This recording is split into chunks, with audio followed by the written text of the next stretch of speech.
This is the Macintosh Classic II. It's the very last of the black and white compacts, and this particular example needs more than a little TLC. I'm Matt D'Amico, and welcome to episode 56 of Retro Bits.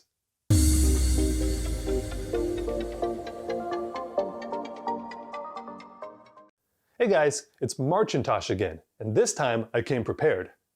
Last year we looked at different ways to emulate classic Macs, but I wanted to try out some real hardware for next time. I've never owned or really even used pre-PowerPC Macs before, so after last year's event, I got on eBay and had a look around. It wasn't long before I found this yellowed example for a reasonable price, and it was even local to me. I threw out an opening bid and won the auction uncontested for $70. I even offered to pick it up from the seller to avoid the hassle and cost of shipping, but I never got a reply back.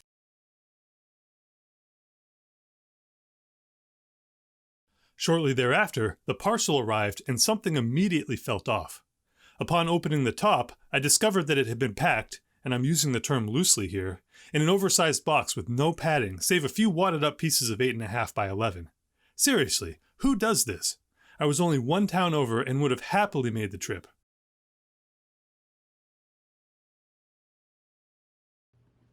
Well, anyway, here it is, resplendent in, cappuccino perhaps? Miraculously, it seems to have escaped any catastrophic external damage. So, what is a Classic II anyway? You'd be forgiven for not knowing, given the insane number of Macintosh models and variants available at the time. This particular system came out in 1991, after the SE30, but before the Color Classic. The model was also rebadged and sold as the Performa 200.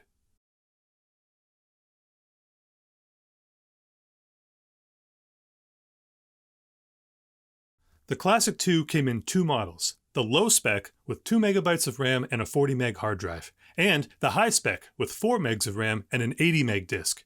Retail price was $1,900 and $2,400 respectively. Adjusted for inflation, that would be $5,000 today, a hefty price indeed for the performance on offer here. The system featured a 68030 processor running at 16 MHz. Unlike the SE30, however, the Classic II only had a 16-bit data bus, which hindered its performance. This particular model also features a heaping helping of extra filth to go with the discoloration.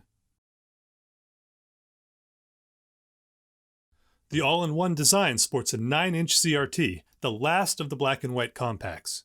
It also features a high-density 1.4 MB floppy drive.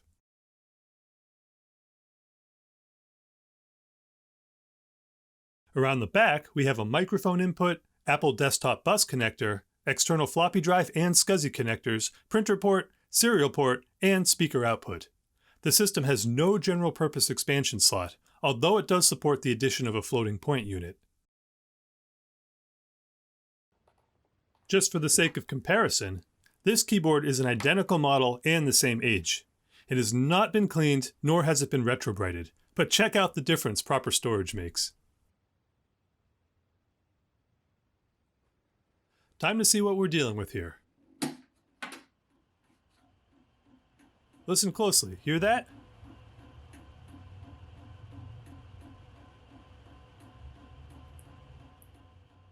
Sounds like the drive is trying to spin up but can't. And to no one's surprise, the machine is totally non-operational. Either it was damaged in transit due to poor packing, or it was dead to begin with and the seller didn't disclose that fact.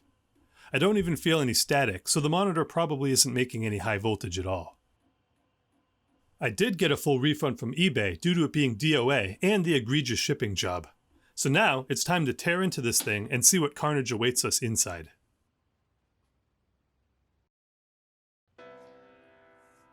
The only Apple I've taken apart to date is the 2GS, which pops right open like a car's hood, or bonnet depending on who you ask. This system appears to have 2 screws at the base.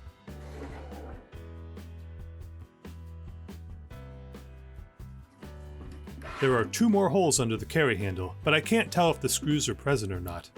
Perhaps someone's already been in here messing around?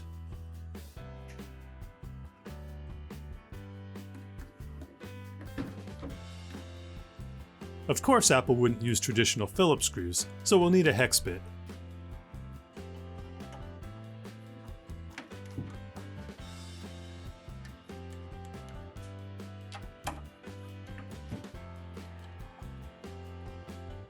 Will that do it?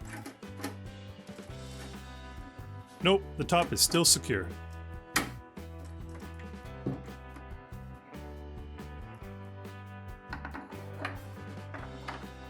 Yeah, there are screws in here after all, but my driver barely fits down the well. It's really hard to get enough torque on this thing.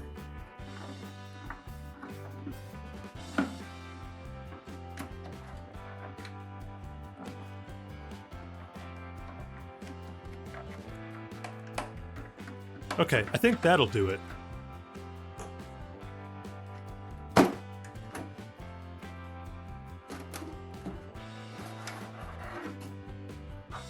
And there we go, one naked Macintosh Classic II.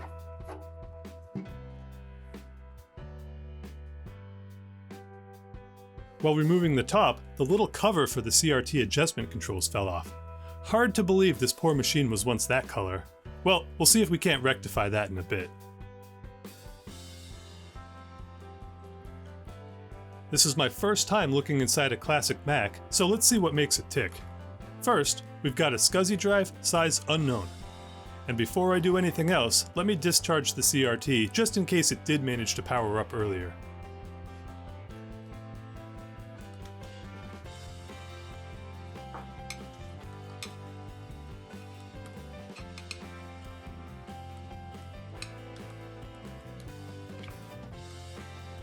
Yeah, nothing. I don't think it came on.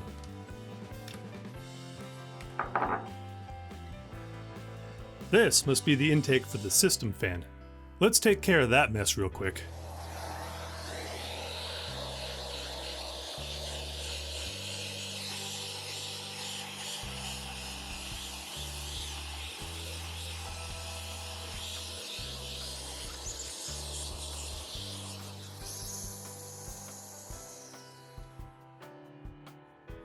Can't really see anything due to how tightly packed it is in there. I want to inspect the motherboard for damage, so let's try and get it out. First, the hard drive power and data connectors come out, then the floppy drive. After that, there seems to be a big connector for the power supply.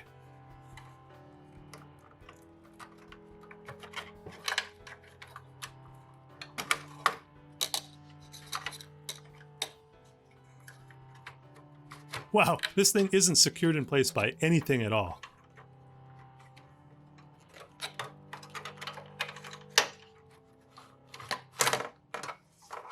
And there we go. That was super easy. Like the 2GS, there wasn't a single screw to remove. It does make sense that the exterior case would have screws though, due to the CRT being inside and all that.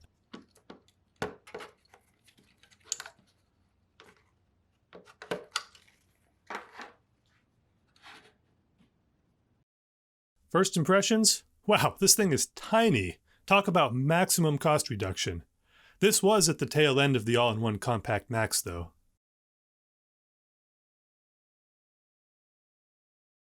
Here's the Motorola 68030, which is a full 32-bit CPU. Next, we've got a lithium battery. These machines are known to have leaky batteries that can completely destroy the board, but this one looks to be intact and I don't see any leakage. Here's a Classic II that wasn't so fortunate and suffered a battery leak. Link to this video in the description.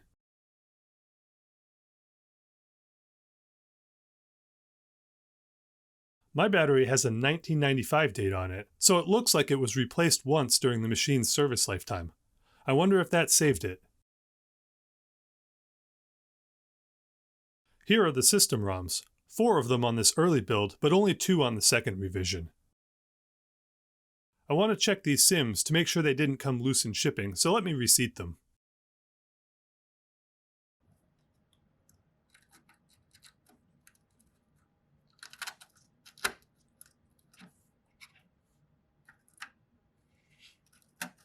Yeah, they didn't feel loose, but it never hurts to check. Since this machine won't boot, I'm just looking for obvious things that could have happened while in transit. I'll make sure the ROMs aren't loose as well.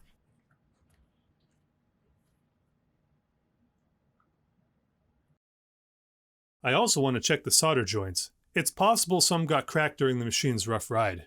This board is all tiny surface mount parts, and I haven't ever had to deal with SMD before. At the moment, I don't see anything jumping out at me as being damaged though.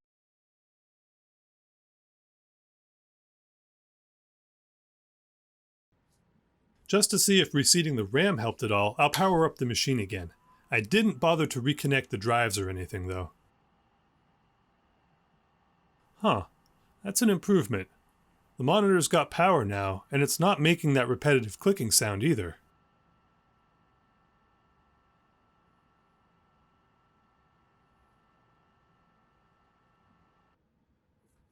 Okay, let me plug the drive back in and see what happens.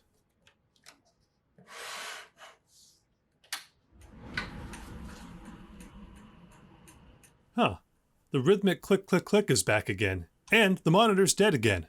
I'm starting to think we have a power supply problem, and that usually means only one thing. It looks like I'm going to have to pull out what's known as the analog board. This is the power supply for both the computer itself as well as the CRT. There's one obvious screw here.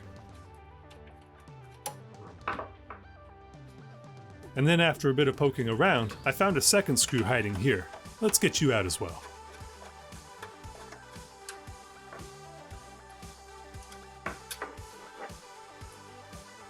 To get this out, I'll need to disconnect everything. This is the connector for the CRT's deflection yoke.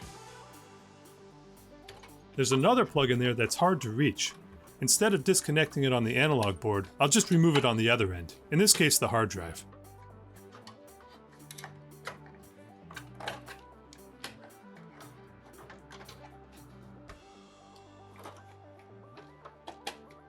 The neck board is hardwired on both ends, so I'll just unplug it from the CRT.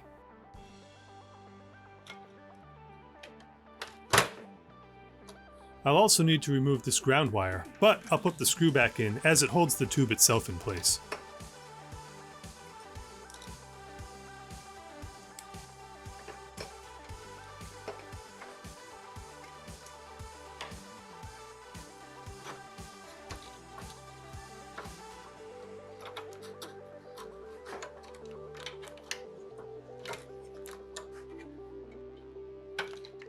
And there we go. Not too bad.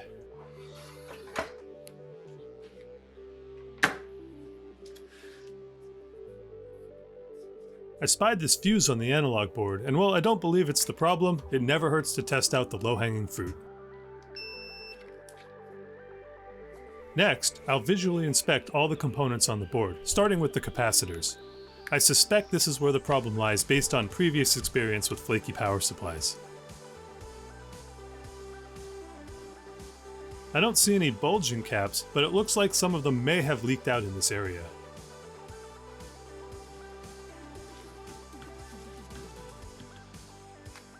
Oh yeah, that's definitely some cap juice. This pretty much confirms my suspicion that the power supply is faulty and needs to be serviced. While I'm waiting for parts to come in the mail, let's see what I can do about cleaning this thing up. First things first, there's this broken piece of plastic stuck to the side of the case. I assume it was for a boom microphone or maybe a mouse holster. Anyway, it's sharp and in the way, so I'll try to gently pry it off with some car trim removal tools. It's not budging, and I don't want to risk damaging the case. Before trying chemicals, perhaps the adhesive will loosen up with just some heat.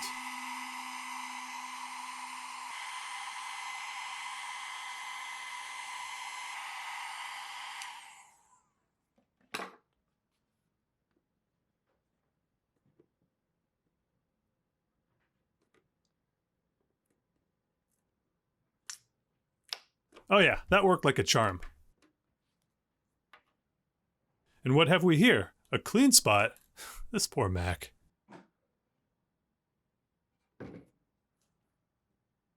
To properly clean this thing, I'll need to remove the drive and everything else. 2 screws secure it to the chassis.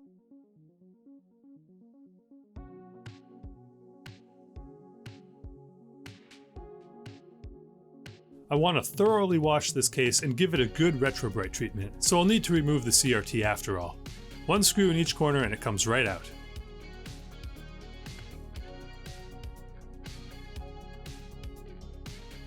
Ugh, this thing is filthy.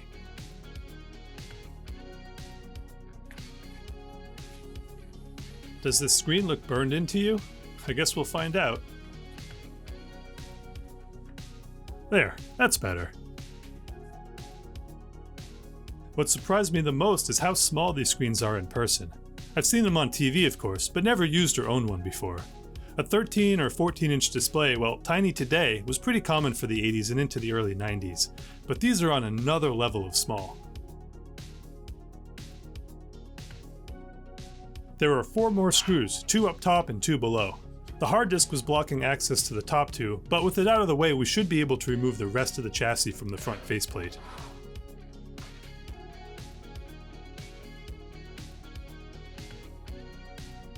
Once again, this screwdriver is barely long enough to get in there.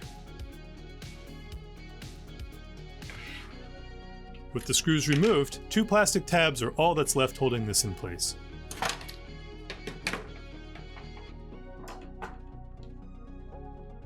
As always, I'll keep track of all the screws on this magnetic whiteboard that Simon donated. I wasn't going to use the keyboard at all, but after seeing how sad it looks, I can't let this go. This is some of the worst keyboard plaque I've ever seen.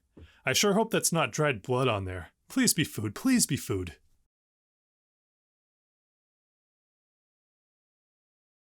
You know, it's been a while since we've done a montage, and it's high time something was done about that. So, let's cue the music and get to some cleaning.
It occurred to me that a vintage computer is a lot like a car. It doesn't really feel like it's yours until you hand wash it for the first time, repair it, or customize it in some way. Only then does it go from an object to something that belongs to you in a more meaningful way. Maybe it's just me.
Alright, that's everything clean. The water's looking pretty grody now. I feel like I should have worn some gloves for this. Ugh.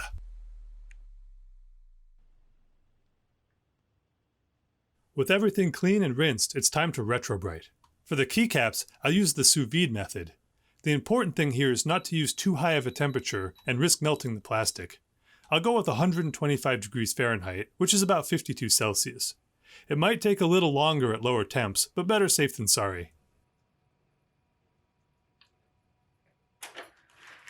I've prepped the keys in a sandwich bag with the usual water and peroxide solution.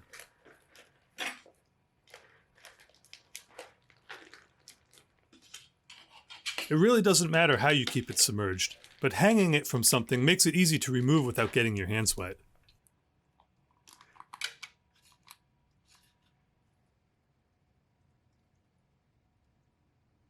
I'll check on this every couple hours just to see how they're coming along.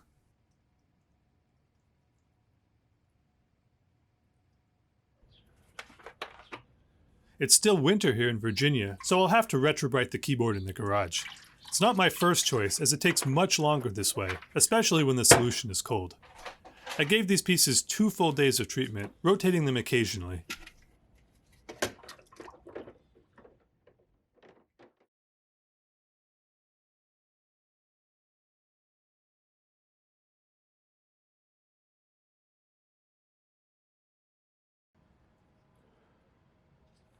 Meanwhile, back indoors, a reaction is clearly taking place, judging by the formation of bubbles on the keycaps, but there's not a lot of visible progress yet. I gave these guys 2 full days of treatment as well.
Well, I am really pleased with how this came out.